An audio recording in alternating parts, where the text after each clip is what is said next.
Olá, Floripa, olá, Brasil, olá, mundo. Eu estou aqui, André Patunas, e este é o programa Vida Inteligente.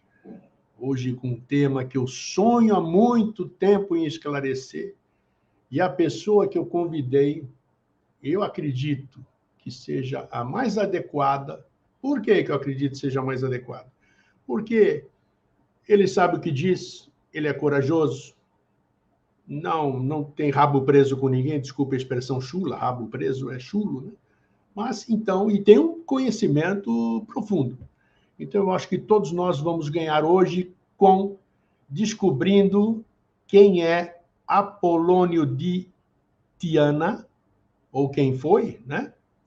E o que é esse negócio que ele escreveu que ninguém entende absolutamente nada? O Nuctemeron, o Nuctemeron, não sei como é que é a pronúncia certa. Deixa eu trazer aqui nosso convidado. E aí, Elan, Rogério de Almeida Freitas, meu querido amigo e irmão, como é que você está? Tranquilo, tudo em paz. Mais uma vez, muito feliz em estar aqui dividindo esse painel de reflexão e de informação que você, com tanto carinho e habilidade, tem fornecido a tanta gente ao longo de tanto tempo. Uma honra. Esse é o nosso objetivo. Muito bom ter você aqui, né? Eu quero saber o seguinte. Bom, vamos começar. Eu quero saber quem é essa figura mítica, até mítica, posso dizer assim, porque você pesquisa. Eu tenho muita coisa salva de Apolônio de Tiana. Eu vou na internet, até em outras línguas, essas coisas assim, mas, de qualquer forma, são pequenas coisas, não se consegue descobrir quem foi. Parece que alguém escondeu ou quis esconder quem é Apolônio de Tiana ou quem foi. Então, Elan, vamos lá, sou todo ouvidos aqui, todo atencioso para ver o que você vai dizer sobre Apolônio de Tiana e essa obra que ele deixou, Nuctemeron, não sei como é que é o termo, a pronúncia certa. Olha, Apolônio ele faz parte de um contexto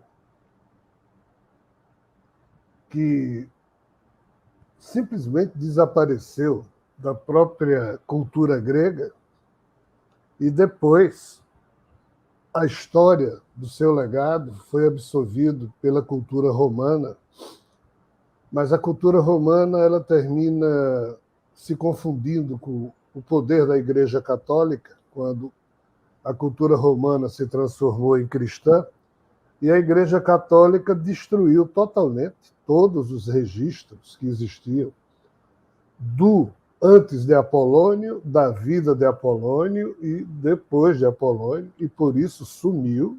A grande pergunta, por quê? Porque a Igreja Católica destruiu tudo que era escritos referentes a Apolônio. Um escrito, porque no ano mais ou menos 210, 220 depois de Cristo, Sérvulo Máximo Severus era o imperador de Roma, e a esposa dele, Júlia Dómina, que foi mãe depois de outro imperador, Caracalla. Júlia Dómina é uma das mulheres mais importantes da história da evolução humana, além de ser um dos espíritos mais lúcidos e belos que eu conheço. Puxa.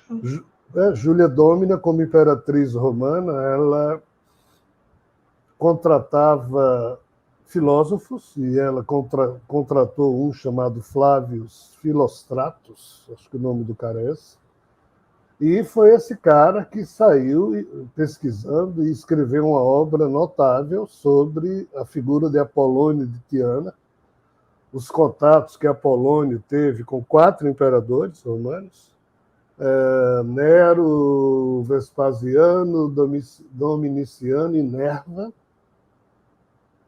e sumiram com isso aí. Esses escritos de Filistratos, salvo engano meu, ficaram com os árabes durante quase 7 séculos. Puxa. E só no século XVI é que, pela primeira vez, surgiu um livro europeu falando em Apolônio de Tiana, com base no que os árabes guardaram da descrição que Flávio Filostratos fez no século III depois de Cristo. Mas por quê? Porque no século IV, quando o Império Romano se tornou cristão e quando surgiu a Igreja Católica, destruíram tudo, Por quê? Porque a figura de Apolônio rivalizava na cabeça das pessoas com a figura de Jesus, né? Ainda que isso é uma interpretação falsa, porque muita coisa Apolônio e Jesus têm em comum. Ao longo do programa a gente pode falar disso, mas tem coisas absolutamente distintas entre os dois que, desculpe a redundância, distinguem completamente um do outro. Porque se você sabe melhor do que eu que conjecturam que teria sido a mesma pessoa, mas isso é um absurdo. Nasceram em épocas totalmente diferentes. Então... Apolônio nasceu antes de Jesus e morreu muito tempo depois de Jesus. Jesus viveu 35 anos, 34, 35. Apolônio viveu quase 100 anos. É um figuraço. Então, assim, para início de conversa, por que a gente não sabe nada de Apolônio? Por isso que eu acabei de dizer. Se não fosse Júlia Dómina, que contratou esse Flávio Philostratus, que escreveu entre os anos 220 e 230 essa obra, uma obra sobre Apolônio de Tiana, a vida dele, uma série de contextos, a gente não saberia de muita coisa. Então, assim, para a gente poder distinguir bem uma figura de outra, né, vamos, obviamente, começar em termos da gênese por trás de Apolônio, né? Apolônio, ele quando surgiu, ele nasceu na Grécia. Quando ele surgiu, existia uma escola de mistérios grego, ou um movimento cultural, filosófico grego, que hoje não mais existe. E esse movimento era chamado de teurgistas. Ou seja, o que é teurgia? Se você pegar essa palavra, se você tirar assim um conceito mais amplo, teurgia está unido ao sentido da palavra taumaturgia. Então, os taumaturgos da época, ou teurgistas da época, se você pegar a palavra taumaturgia, o tauma da história aí quer dizer prodígios. Teurgia quer dizer ação divina. Então, taumaturgia era algo que unia prodígios feitos por alguém, mas cuja fonte era, entre aspas, divina, ou seja, situada além da vida humana. Aí aqui, quando algo é situado além da vida humana, a gente pensa logo em espíritos. Com certeza. Mas esse é o problema. Não é o caso dos taumaturgistas. Na verdade, a taumaturgia está ligada profundamente a uma questão que hoje nós, com cultura espiritualista ou espírita, a gente tem dificuldade de entender, mas são os deuses desse universo vizinho. Aí nós estamos falando dos deuses das mitologias, e a Grécia era alguém que, na época de Apolônio, ainda bebia dessas fontes, né? E assim, só para a gente entender, o último taumaturgista da história talvez tenha sido Júlio César. Sério? E de grego não tinha nada, era um romano. O cara foi imperador romano. Mas que tinha absorvido a cultura dos taumaturgistas, porque na cultura greco-romana, que era basicamente a cultura de Júlio César, Júlio César era um flamínio, que significa exatamente um sacerdote de Júpiter, ou seja, um taumaturgo que, em nome de Júpiter, produzia prodígios. Aí você diz, mas ninguém sabe de Júlio César produzindo prodígios. Ninguém sabe, vírgula, isso está escrito. Júlio César pertencia a esse grupo ao qual lá atrás, né, lá atrás que eu digo, no tempo contemporâneo de Júlio César, alguém, nós estamos falando aqui de Amônio Sacas, de Jâmblico, de Plotino, e o nosso amigo Apolônio de Tiana foi também um desses 4 grandes taumaturgos aí da época. Júlio César apenas importou a cultura grega para Roma, daí a cultura greco-romana. Sim. Então, assim, o nosso amigo Apolônio, ele surgiu como um taumaturgista. Ele não era religioso. Jesus nasceu totalmente engessado dentro de uma religião judaica.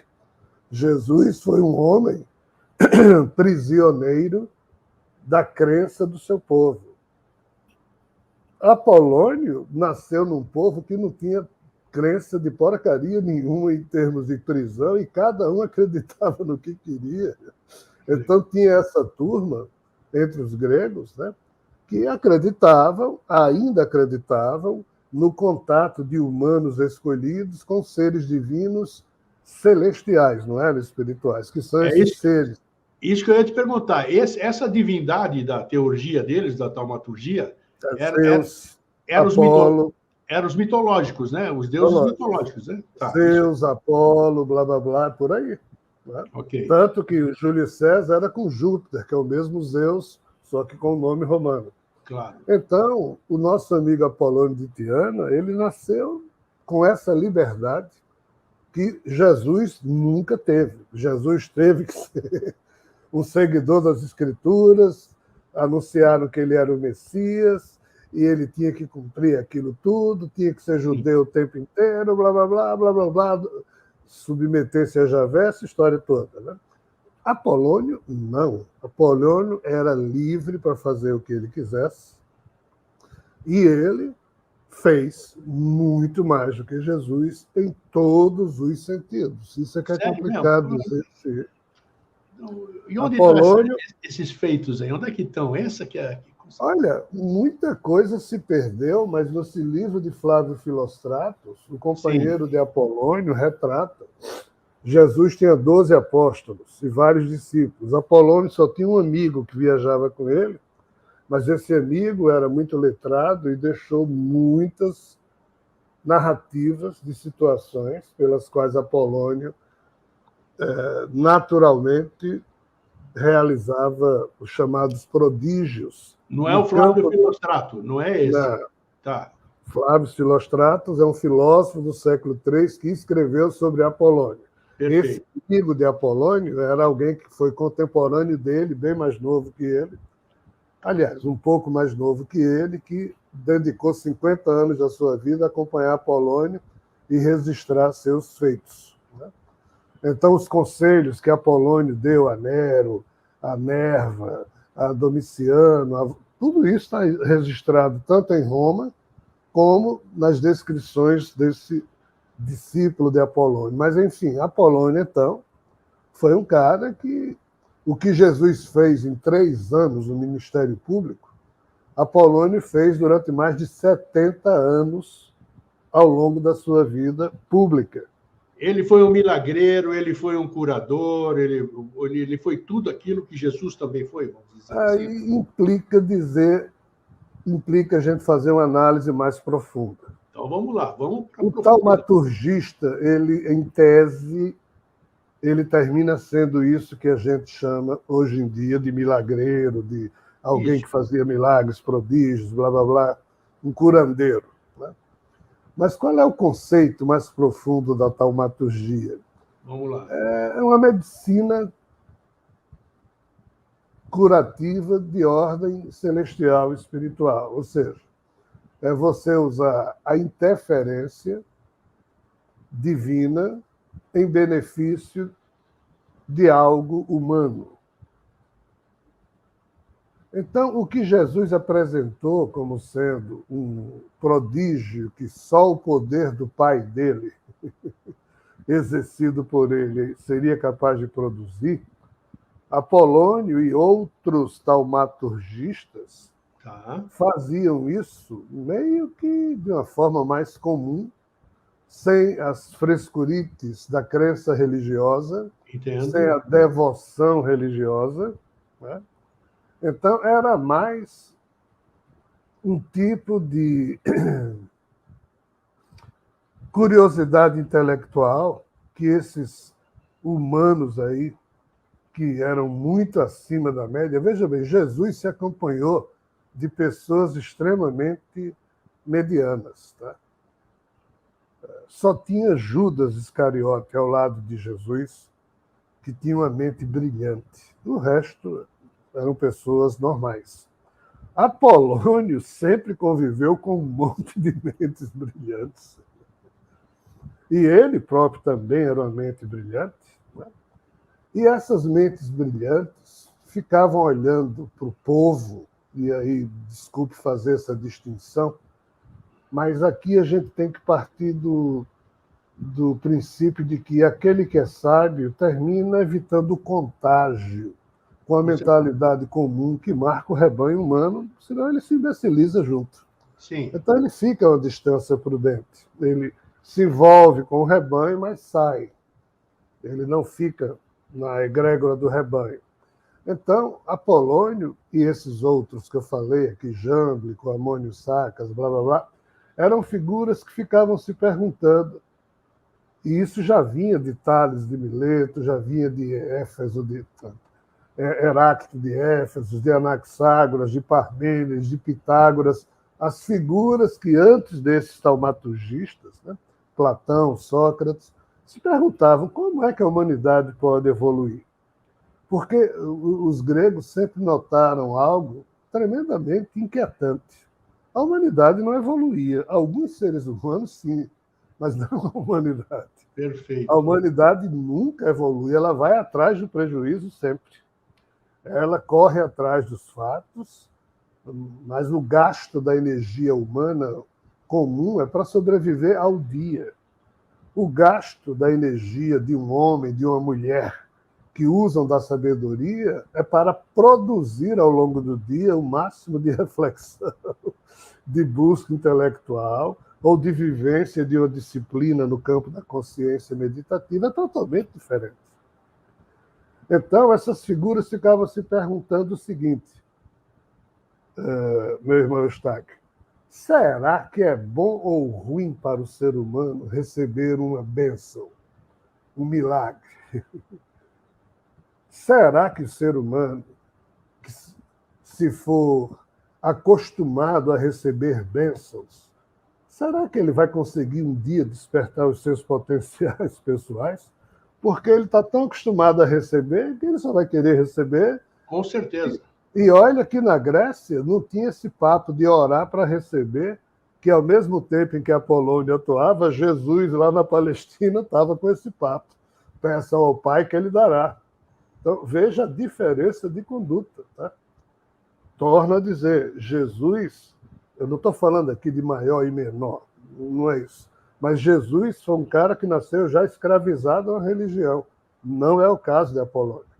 Então, Apolônio e esses taumaturgistas, eles faziam essas coisas que nós chamamos milagre, curandeirismo, mas dentro de um processo mental inquisitório de perceber se as pessoas que recebiam essas bênçãos melhoravam enquanto pessoas que têm que cuidar de mais dimensões da vida do que só de curar uma ferida ou uma dor de cabeça, ou simplesmente eram pessoas que continuavam minimalistas e receber uma bênção, queria receber outra, queria receber mais outra, mais outra.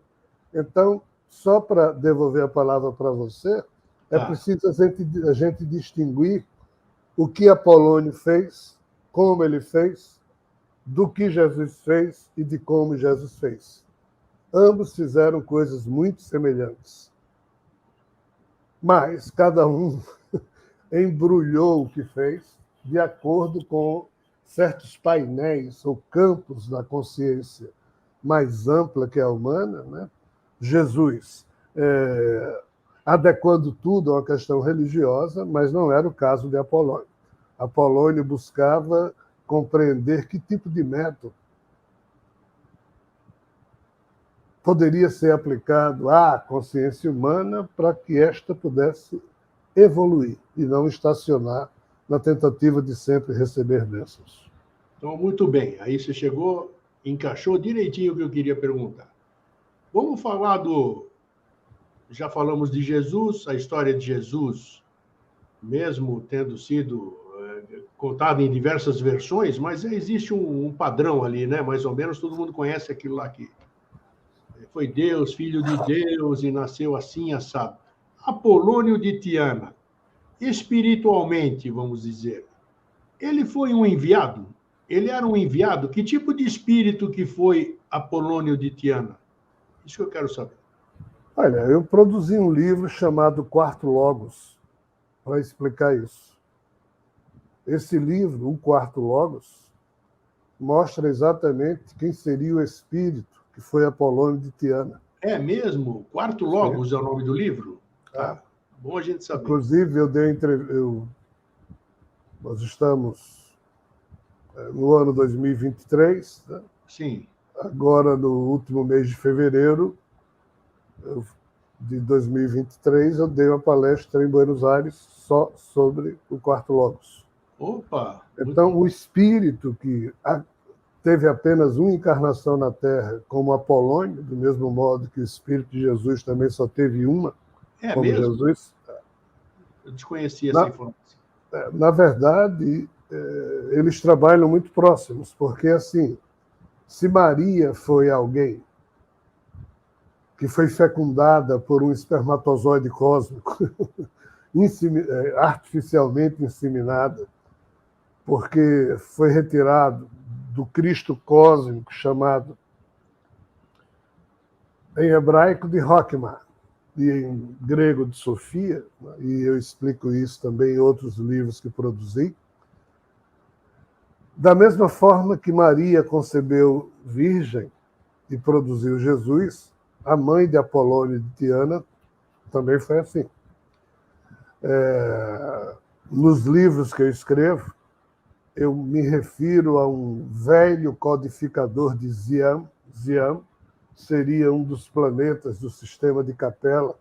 Aí a gente vai para os tempos da rebelião de Lúcifer, em que em Capela residiria tanto esse ser chamado Sofia, como esse codificador de Ziam. Esse codificador de Ziam é exatamente o ser que o espírito de Apolo, que veio a ser Apolônio de Tiana, produziu para viver nesse universo, como espécie de mentor de Sofia. Olhem bem o que eu estou dizendo. E dos mesmos moldes em que Sofia projetou um avatar humano, Jesus, no mesmo tempo, esse mentor de Sofia também projetou um avatar dele, que é o Apolônio. Então, esse espírito, que eu chamo de Quarto Logos e explico o porquê disso no livro Quarto Logos, mas posso aqui também explicar. Tá. Isso refere-se a uma antiga estratégia que também os seus principais traços mitológicos se perderam na noite dos tempos, e a gente tem que voltar a um pretérito no Egito. O Egito é o único país do mundo que, ao invés de ter uma mitologia, tem 4. Puxa. Tem a mitologia de Mênfis, a de Tebas, a de Hermópolis e a de Heliópolis.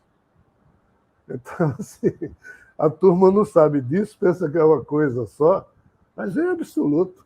Cada uma dessas mitologias tem um contexto, uma visão de mundo, uma visão de realidade e de cosmogênese diferente. Há uma cosmogênese chamada Ogdoad, que se refere a 8 seres. Ogdoad, o número 8 tem a ver com a expressão Ogdoad, que seriam os 8 seres primordiais, assim considerados por essa visão de mundo. E quem seriam esses 8 seres? Aí, fazendo a comparação com o que nós, aqui no Brasil, conhecemos um pouco mais, quando a gente fala na Trimurti, a gente fala em Brahma, Vishnu e Shiva. Quando a gente fala na Tridevi, a gente fala de Parvati, Lakshmi e Sarasvati, que seriam as 3 parcerias desses 3 seres. Mas tem mais 2 para compor os 8. E esses 2 aqui, nos chamados, na concepção da Ogdoad, esses 8 seriam esses 6 que eu acabei de dizer, ainda que os nomes que aparecem nas mitologias egípcias são diferentes. E tem mais dois, Net, Tenet. Um desses dois aqui é exatamente esse espírito que, entre aspas, produziu o codificador de Zian, cujo nome é Olm, e produziu também de Olm essa encarnação de Apolônio de Tiana. Nossa Senhora! Por quê? Porque os 3 primeiros logos faliram. Como assim? Segundo a mitologia hindu-ariana e segundo essas visões da mitologia de Hermópolis e de Heliópolis, não a de Mênfis e Tebas, que é outra história, esse primeiro ser primordial, ele não criou, ele caiu na criação e despedaçou-se. Então, as suas partes despedaçadas, como a mitologia nórdica fala, como o orfismo que surgiu também na Grécia, mais ou menos logo depois, um pouco antes do tempo de Apolônio, e Apolônio estudou muito o orfismo, esse ser se despedaçou. Então, o primeiro Logos apenas tentou criar, caiu, semeou a semente da vida, mas dela não soube cuidar. Por isso que se diz que ele iniciou a vida, mas não finalizou. Aí mergulhou um segundo Logos para dar polaridade a esses tijolos da existência. Esse segundo Logos deu a conotação de identidade de gênero e de identidade sexual aos corpos. O terceiro Logos, então, começou a produzir a sua força e fez com que esses corpos evoluíssem. Então, quando a gente fala em evolução biológica, seria produto do terceiro Logos, no seio de cuja tarefa nasceu o ser humano, e o ser humano emergiu durante o trabalho do terceiro Logos, só que foi levado para o caminho da fé, da crença que emburrece o ser humano. E por isso faliu. Porque já o primeiro Logos, Brahma ou Javé, o segundo Logos é Shiva, o terceiro é Vishnu. Então, nessa perspectiva, Brahma invadiu o trabalho do terceiro Logos com as religiões impositivas do judaísmo, cristianismo, islamismo, blá, blá, blá, e isso criou uma proibição na arte do pensamento para que o ser humano apenas acreditasse e jamais pudesse, por si mesmo, desenvolver o seu intelecto. Então, quando a Igreja Católica, do século VI ao XVI, impedia qualquer europeu de aprender a ler, com a desculpa de que poderia interpretar errado a Bíblia, caso soubesse ler, ou seja, esse obscurantismo intelectual que a Igreja Católica impôs ao pensamento europeu durante 1000 anos, tornou todo mundo burro na Europa. 1000 anos depois de Jesus, ou seja, no ano 1000, Paris, Amsterdã e Londres, essas 3 cidades juntas, tinham 200 mil pessoas, todas analfabetas, vivendo em péssimas condições de higiene. Nesse mesmo período, Cairo, Bagdá e Damasco, juntas, lá no Oriente, sob a bandeira do Islã, tinham mais de 2 milhões de habitantes, todos cultos e vivendo em excelentes condições de higiene. Ou seja, tudo isso porque o terceiro Logos faliu feio no Ocidente, e no Oriente o Islã pipocou, mas Brahma também estragou com a questão da fé. Enfim, esses 3 primeiros Logos trouxeram a evolução do ponto zero da vida universal até o surgimento dos humanos viciados em crença, mas isso faliu o processo. Por isso que nós estamos falidos enquanto família planetária. Perfeito. Esse quarto Logos não vai consertar nada. Mas os seres humanos que conseguirem sobreviver a esses dias, no processo de especiação da humanidade, aí esse quarto Logos irá trabalhar com esses seres humanos para semear no universo a consciência humana expandida, ampliada por um movimento que ele chama de quarto cérebro. Temos o cérebro reptiliano, o cérebro mamífero límbico e o cérebro primato. O quarto cérebro não é mais nenhuma outra camada que vai surgir. O quarto cérebro é uma metáfora para o modo como a gente roda esses 3 cérebros que a gente já tem. É uma maneira de rodar, ou seja, é um processo, é um software que gira o nosso conectoma. Daqui emergirão as superconsciências humanas. O quarto logos vai trabalhar com essas superconsciências, com os agentes do progresso humano que irão se transformando aos poucos em superconsciências. Então, esse quarto logos ele está preservado. Por isso que Apolônio só encarnou uma vez e livre. Jesus é um avatar do terceiro logos. Tá. Foi submetido, era um produto de uma aposta entre Brahma e Vishnu. Quando Jesus disse, olha, Javé, eu não vou poder Brahma, eu não vou poder cumprir o que você disse que eu ia fazer, está escrito nas Escrituras, mas minha condição humana não consegue cumprir a agenda do meu espírito. Eu não vou ser um homem violento. Eu não vou ser esse super messias violento. Esse é o problema. Jesus estragou o projeto dos 3 logos que foi produzido ao longo de milênios. Então, observe bem, o quarto logos ele vai entrar em ação e esses logos, todos eles meio que brigam um com o outro. O quarto logos vai aproveitar o que tem de bom no trabalho dos 3 logos para levar a coisa adiante, se for possível. Agora, me diz uma coisa, tá? O quarto logos, nesse caso, você está se referindo, seria Apolônio de Tiana, ou não? Apolônio de Tiana foi a encarnação do quarto logos. Exatamente. Perfeito. Ainda, então, qual foi a função dele? Não é o termo apropriado.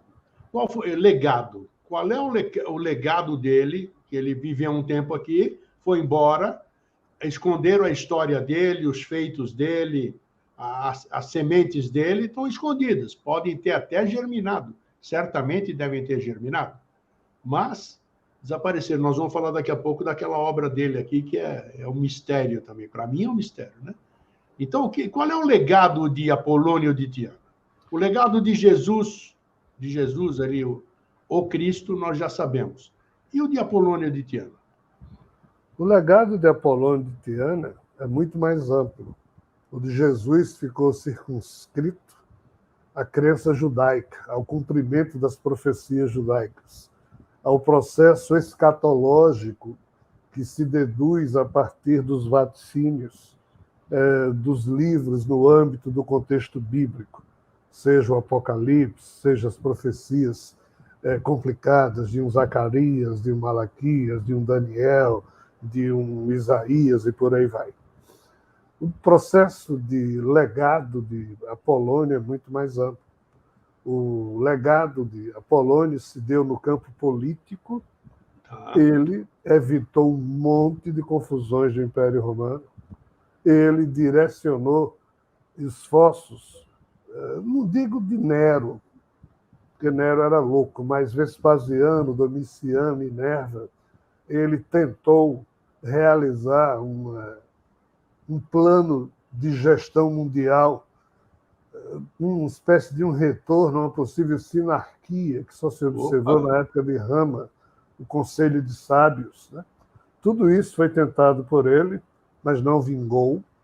Mas os registros e os resquícios dessa tentativa existem. Segundo aspecto do legado, semelhante ao de Jesus. Explicações formuladas como se fossem aquelas parábolas que Jesus fez na linguagem aramaica.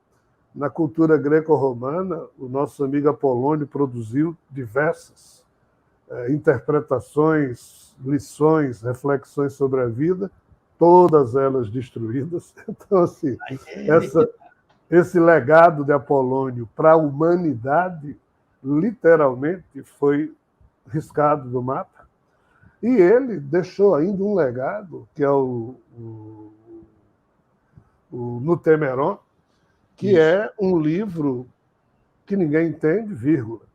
No livro Quarto Logos, eu descrevi as 12 horas. É mesmo? Eu vou ter que adquirir esse livro aí. Eu nem sabia disso. Eu mando para você. Eu não sei se eu ainda tenho, mas provavelmente na próxima edição me lembro que com o maior prazer eu mando para você. Tá. Lá no capítulo do Quarto Logos, eu reproduzo no Temeron, exatamente porque ninguém nunca tinha feito isso, e dou a minha interpretação, porque no Temeron é dividido em 12 horas. Isso, que horas são essas? 12 horas referente a 12 estágios da evolução da vida, desde o primeiro momento da criação universal, até um futuro, o tempo em que o espírito dele, como quarto logos, iria começar a atuar decisivamente, junto aos humanos, que é esse trabalho que eu falei da humanidade especiada, quando a humanidade estiver vivendo em Marte, na Lua, ou seja, são os humanos especiados, vivendo aí em outros lugares. Isso chama-se especiação, é o termo da biologia, da evolução. Então, no livro Quarto Logos, eu analiso cada uma dessas 12 horas, que, torna a dizer, significam etapas do que já ocorreu, do que está ocorrendo, em termos de revelação cósmica, e do que virá ainda no âmbito dessa revelação cósmica. Então, assim, eu descrevo a interpretação de cada uma dessas 12 horas do Temeron, do nosso amigo. Mas você sabe para quem ele escreveu isso? Não. Para o pessoal da escola iniciática dos taumaturgistas. É uma coisa meio cifrada, só eles entendiam. Não era para o povo. Para o povo, ele produziu um monte de coisa, mas que a Igreja Católica destruiu.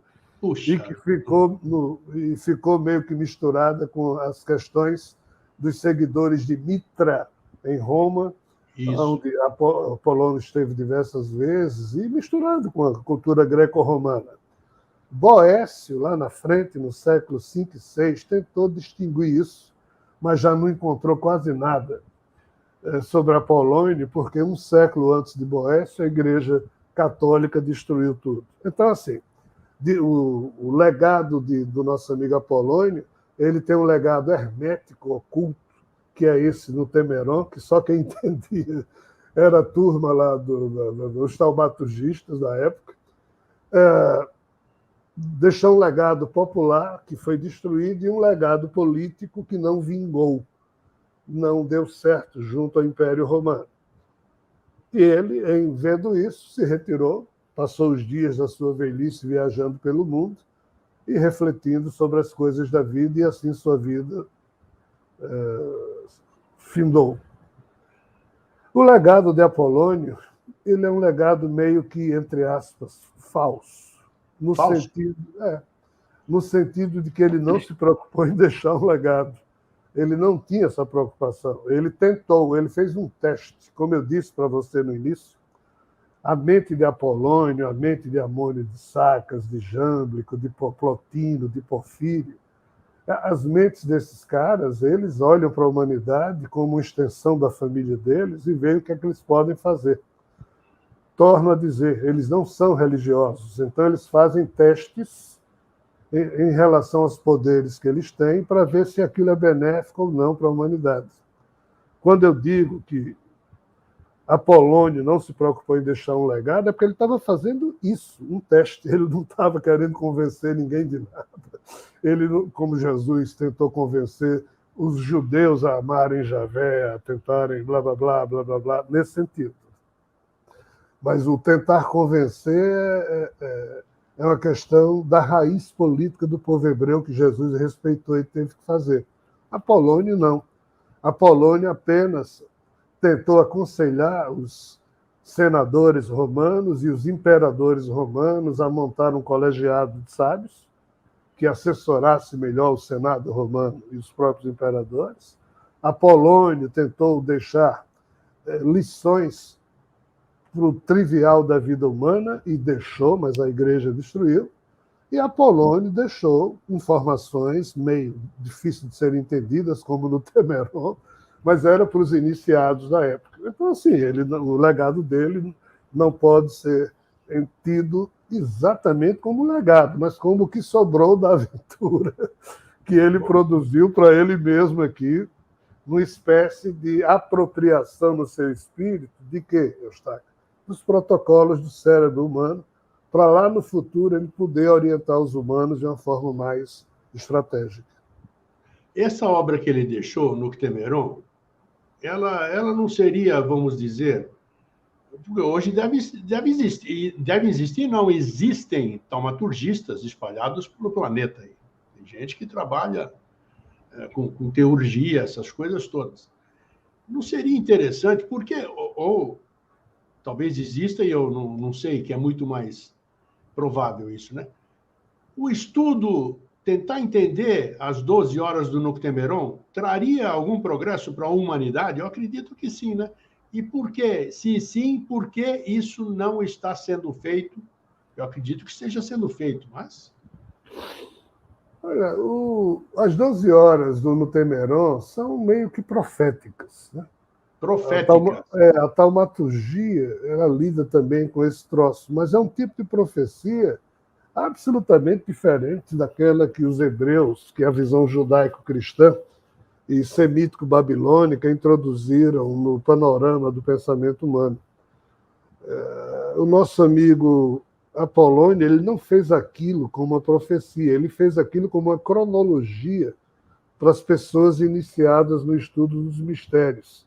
E vou mais além, os mistérios óficos, os mistérios de Eleusis, os mistérios báquicos, eram as chamadas, entre aspas, hoje são chamadas de religiões de mistérios da Grécia, mas não tinha nada de religião.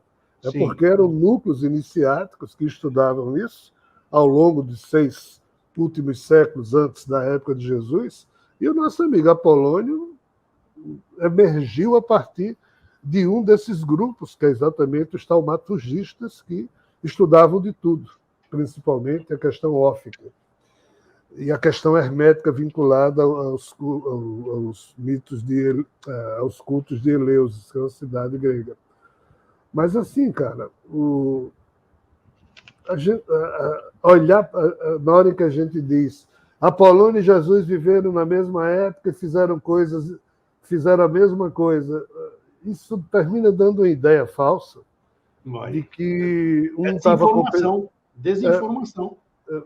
Mas os dois fazem parte de um mesmo núcleo, os dois convivem em capela. Os dois que eu digo são aqueles que fecundaram ou deram suas genéticas para que estas fossem fecundadas em 2 mulheres humanas e daí nascesse Jesus e Apolônio. Então, assim, Apolônio, sob essa perspectiva, foi uma aventura que o codificador dizia que é um ser indecifrável no sentido de que Sofia a gente diz, é um ser biodemo, cujo corpo é uma parte biológica e outra parte é sei lá o quê. O corpo desse ser chamado codificador de Zian, todo ele é sei lá o quê, ninguém sabe o que é aquilo. E foi aquilo daquele corpo que foi algo semeado numa mulher e nasceu Apolônio. Então, como o codificador dizia, ele está destituído de preocupação religiosa, o que não era o caso de Sofia, que tinha que produzir um avatar que confirmasse um viés religioso, porque era assim na cultura judaica. Então, isso termina distinguindo, tornando diferente a aventura de ambos. Mas o que é que os dois concluíram pelas informações que eu tenho? Sim. Realmente, bênção, milagre não faz bem ao ser humano. Não faz bem. Não faz, porque torna o ser humano viciado nisso que a gente vê hoje, o pentecostalismo, o falso protestantismo, usar o nome de Jesus, o nome de Deus da forma mais espúria, mais absurda possível, para angariar dinheiro, para enganar as pessoas infantilizadas e por aí vai.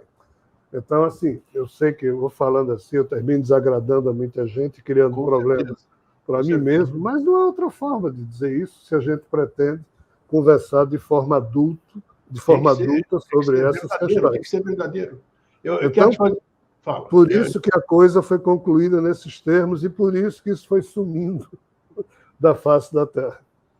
Você falou que tanto Apolônio de Tiana, assim como Yoshobê Pandira, tiveram uma única encarnação, certo? Vieram aqui e foram embora, voltaram para suas origens. Voltaram para suas origens como individualidade ou voltaram para o todo que a gente chama, digamos assim? Para onde eles foram? Não, é para a origem mesmo. A origem desse ser, Apolônio de Tiana, não é só o espírito por trás do codificador de Zian. A origem é o corpo do codificador de Zian, que cedeu uma codificação genética para ser inserida no óvulo de uma mulher, e daí surgiu um ser humano. Perfeito. A personalidade desse ser humano, na hora em que o corpo morre, ele é escaneada tanto pelo ser que doou a genética, como pelo espírito desse ser. Isso chama-se expressão adiágena, ou seja, expressão avatáricas, de figuras que já existem. Nós, os humanos, não fazemos isso. O nosso espírito só consegue cuidar de uma personalidade ao mesmo tempo. Mas esse tipo de espírito, eles conseguem fazer um jogo e conseguem cuidar de duas ou mais figuras ligadas a um só espírito, existindo vivas ao mesmo tempo. Desculpem o pleonasmo. Quando Sofia estava vivo, gerou Jesus, e Jesus e Sofia estão ligados ao mesmo espírito. Entendo. Tá certo? Quando Jesus terminou, ele ressuscitou o corpo dele, por quê? Por que é que o defunto subiu? Porque os elétrons daquele defunto foram devolvidos a Sofia, que havia cedido um espermatozoide que foi inseminado. Ou seja, nós estamos falando de matéria, de biologia. Claro, claro. Certo? Apolônio não precisou fazer isso porque a sessão foi do próprio ser, o codificador de Zian, ou seja, algo, e aquele corpo dele é diferente do de Sofia. Então parece que pôde fazer e não precisou receber nada ressuscitado de ninguém. Então, respondendo a sua pergunta, o retorno é para a consciência desse ser em dois níveis, seja no nível em que a expressão adiágena dele se encontra, como para a condição adiágia, que é a condição espiritual mais elevada deles, que é o espírito deles. Apolônio está totalmente absorvido por Olme, mas Jesus não está totalmente por Sofia. Por quê? Aí entra um outro pedaço da história. O corpo humano, o cérebro humano, ele é bilatério, ele tem duas câmaras, dois hemisférios. Ele produz emoção e racionalidade. O corpo de Sofia, que foi engendrado há 5, 6 bilhões de anos lá atrás, nessa época, no lado biológico, não existia cérebro de nenhum tipo. Então, o dele foi criado, mas como radiata. Um cérebro radiata, que só tem um eixo, vamos assim dizer, não tem duas câmaras. Então, esse ser não tem emoção. O que implica dizer que é o homem Jesus, no seu aspecto emocional, altruísta, carinhoso, terno, preocupado, isso Sofia não absorveu porque não tem como rodar isso na cabeça dele. Com certeza. Ele está adaptando esse cérebro radiata dele ao longo do tempo aí, para um dia absorver completamente a memória de Jesus nele. Nossa. Já ou o codificador de Zian, absorveu de pronto o escaneamento de toda a memória emocional viva de Apolônio de Tiana. Me diz uma coisa, duas perguntas. Nuctemeron, as pessoas vão procurar agora, quem não conhecia, vai depois da nossa conversa aqui, vai procurar. E provavelmente, sem menosprezar ninguém, não vai entender absolutamente nada. Vale a pena tentar compreender as 12 horas do Nuctemeron? É uma pergunta. Sinceramente, eu penso que hoje em dia, nos tempos que nós estamos vivendo, e salvo engano meu, nós estamos vivendo a 10ª hora dessas 12 horas do Nuctemeron, isso que eu esclareço no livro Quarto Logos. Tá. Como eu disse, é mais uma coisa semelhante àquelas profecias vinculadas a Javé. Não tem grandes utilidades para o ser humano em geral. Tem utilidade para quem estuda, para quem quer se aprofundar, para quem quer compreender mais profundamente o contexto das coisas, o que está por trás. Jesus dizia, perceba o que está à vista, que o oculto lhe será então revelado. O Nuctemeron tem a ver com esse lado oculto das coisas, que se revela a quem estuda. Mas, assim, não é algo fácil de ser compreendido, não é questão de autoajuda, não é uma coisa espiritualizante no sentido que vai lhe ajudar a se espiritualizar. Então, torno a dizer, é para estudiosos, na minha opinião. Agora você me deixou curioso durante o programa aí, curioso no bom sentido, né? Porque é instigação de saber. Você falou que você tem dentro do Quarto Logos um dos seus livros, Sim. uma explicação. Então, eu Não, quero ir tem atrás. lá, eu reproduzi no Temeron Eu quero ler isso aí. expliquei. Então tá. E a outra pergunta aqui, outra coisa que, depois de toda essa nossa conversa, a questão anímica e espiritual que aflige o ser humano, aflige alguns, outros não. Eu saí no meu caminho pela vida e passei por diversas escolas, andei por diversos caminhos, e principalmente em alguns caminhos eu abri mão, eu saí, porque eu percebia muito misticismo e eu não conseguia, infelizmente, dentro da minha capacidade intelectual, entender por que uma pessoa necessita mistificar alguma coisa ou outra. Então, como diz, eu sou adepto daquele ditado, os incomodados se retirem, eu sempre me retirei. Sempre me retirei. Isso não quer dizer que eu seja santo, que eu seja melhor do que qualquer um que estivesse lá dentro, nada. Mas eu não conseguia conviver com aquilo, eu não conseguia tolerar isso. Bom, por que eu fiz esse preâmbulo? Hoje, eu já conheci ao longo de todos esses anos pessoas que Apolônio de Tiana apareceu para elas, que Apolônio de Tiana lhes deu funções, lhes deu missões, assim como Mestre Jesus, né, apareceu para algumas pessoas. Isso aí já fica mais fácil entender, porque nós temos uma influência milenar, né? 2000 anos aí, que é claro, é o subconsciente, tal, então é muito mais fácil eu olhar alguma coisa e visualizar alguma coisa que eu conheço.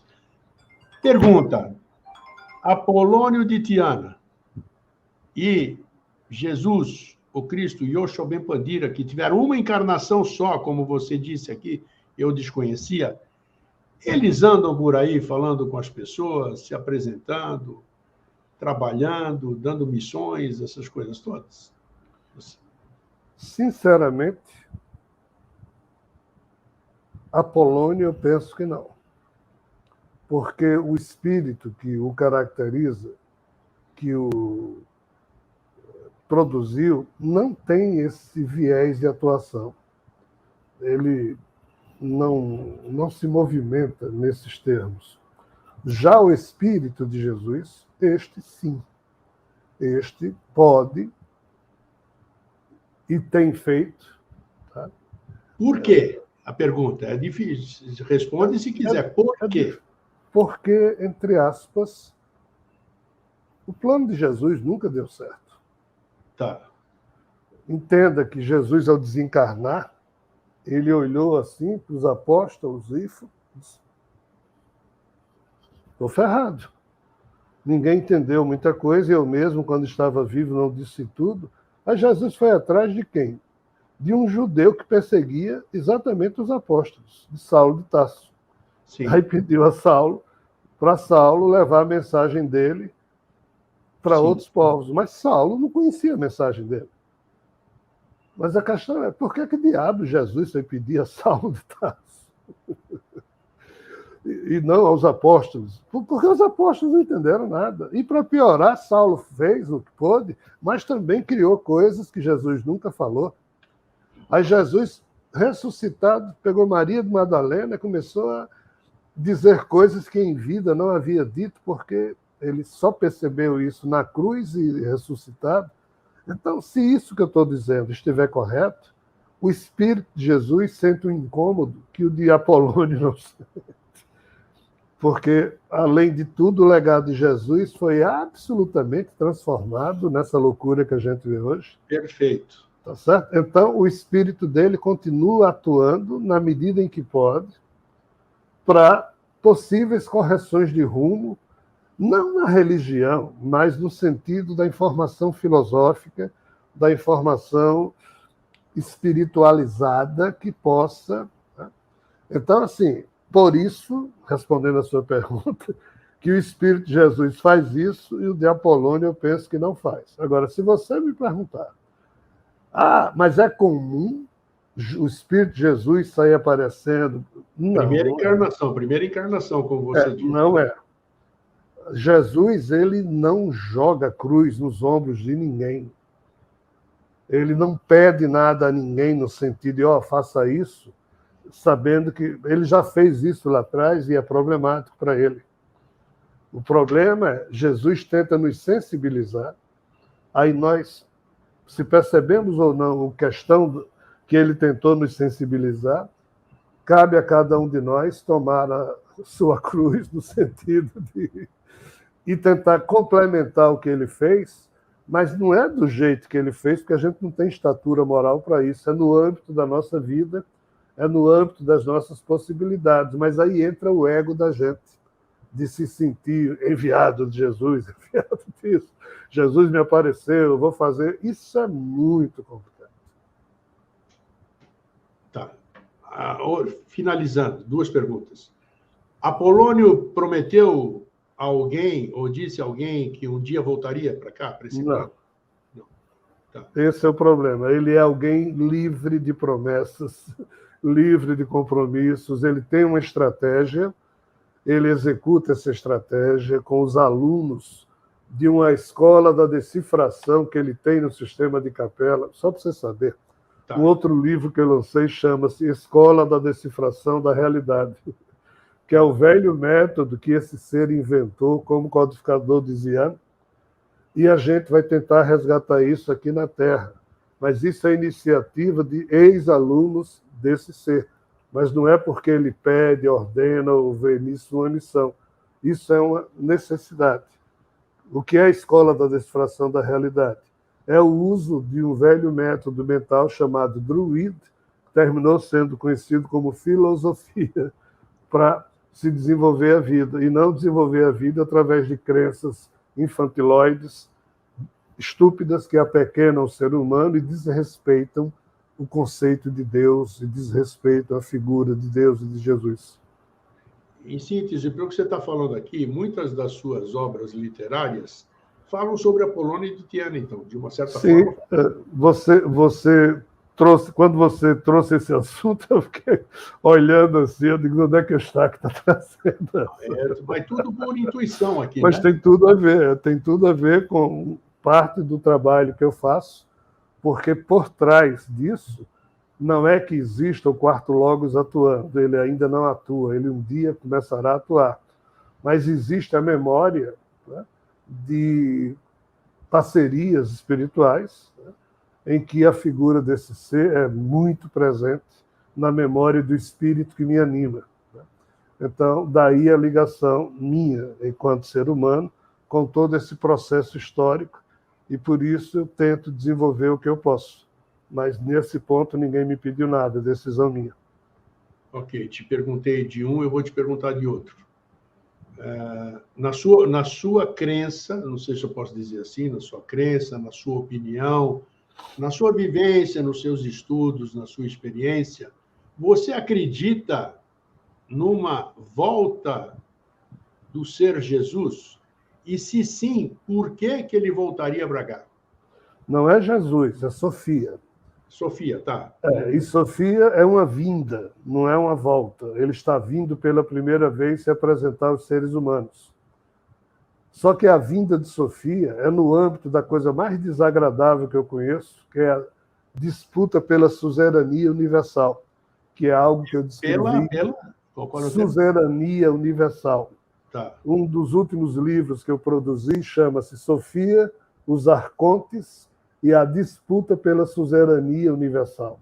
Sim. Em que eu explico exatamente o próprio Sofia, na figura de Jesus ressuscitado, explicando toda essa querela, toda essa disputa, e a vinda dele eu não tenho como uma questão de crença, eu tenho como uma questão estabelecida numa cronologia que vai inevitavelmente acontecer. Então, olhando sob essa perspectiva, eu diria, é inevitável. Mas posso responder a sua pergunta a partir do verbo acreditar, sim. Mas não é Jesus o humano. O próprio Jesus humano diz que voltaria, mas na sua forma cósmica.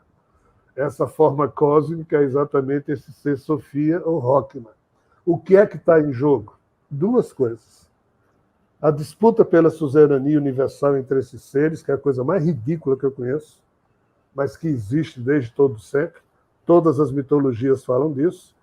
E a outra coisa, a necessidade louca da emergência de um novo tipo de ser humano.